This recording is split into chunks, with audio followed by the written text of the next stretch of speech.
Good afternoon, ladies and gentlemen. I believe that the very immediate changes in Syria have certainly opened great controversy. In fact, whatever has happened on the soil of Syria was not even expected by the Syrian rebels. They were not expecting Bashar al Assad to leave the scenario so quickly. They thought that a victory in Homa could open a gateway to an attack on Damascus, but it would just simply allow them uh, a military campaign, if not on Damascus, in the vicinity of Damascus. What actually has happened, uh, Bashar al Assad simply fled away. It seems as if he had already planned it that if I lose Homa, uh, I'm not going to put myself or my family into any risk, and I would simply fly away. Well, it is a serious blow to Bashar al Assad's regime, losing Hama, but of course, the Syrians were pretty intact in Damascus. The Bashar al Assad's forces were pretty intact in Damascus, and they didn't even give it a try.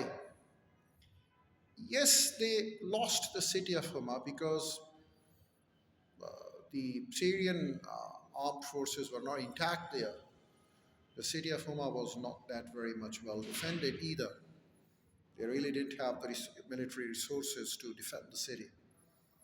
What actually has happened, it in fact gave them an access to Damascus, and there would have been a war in the vicinity of Damascus, and it should have taken many months, so to say.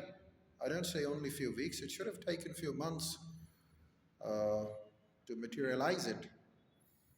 And it would have not been the first time that Damascus was under attack, but Bashar al Assad forces could certainly endure very long to reach a situation which has erupted only a few days ago, a couple of days ago.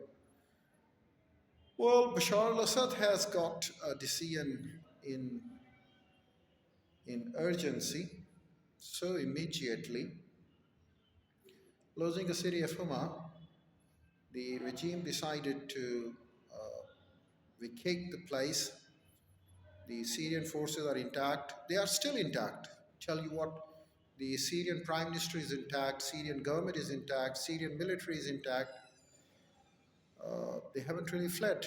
But since the president has fled, the things have certainly changed. Well, Bashar al Assad, in fact, is the representative of a certain group of people, certain group of thought. There are allies, of course. There is a Western ally where we see USA, we see Israel, we see Saudi Arabia and the other like-minded nations. And yes, of course, we also have Turkey uh, in the same wing. And then on the other side, we have got Russia. And of course, in this, so to say, Russia Iranian group, we have got Russia, we have got Iran, of course, Bashar al Assad himself, the Syrian forces, and Hezbollah from Lebanon. So some people say it's Sunni versus Shia, although I don't agree to it. The other people say it's Western Bloc against Soviet Bloc. Well, the Soviet Bloc doesn't exist any longer. And then it's a serious blow. Believe you me, it's a serious blow to peace in Middle East. It's a serious blow to those against those who are struggling against Israel, those who want to keep the sovereignty of the different nations in Middle East. And I certainly regret a lot. It's not just a loss of Bashar al-Assad. In fact, it's the loss of sovereignty in Middle East, and it's the greatest blow. Tell you what, The Israeli Prime Minister has appeared on screen, on electronic media, and given a statement on it as well.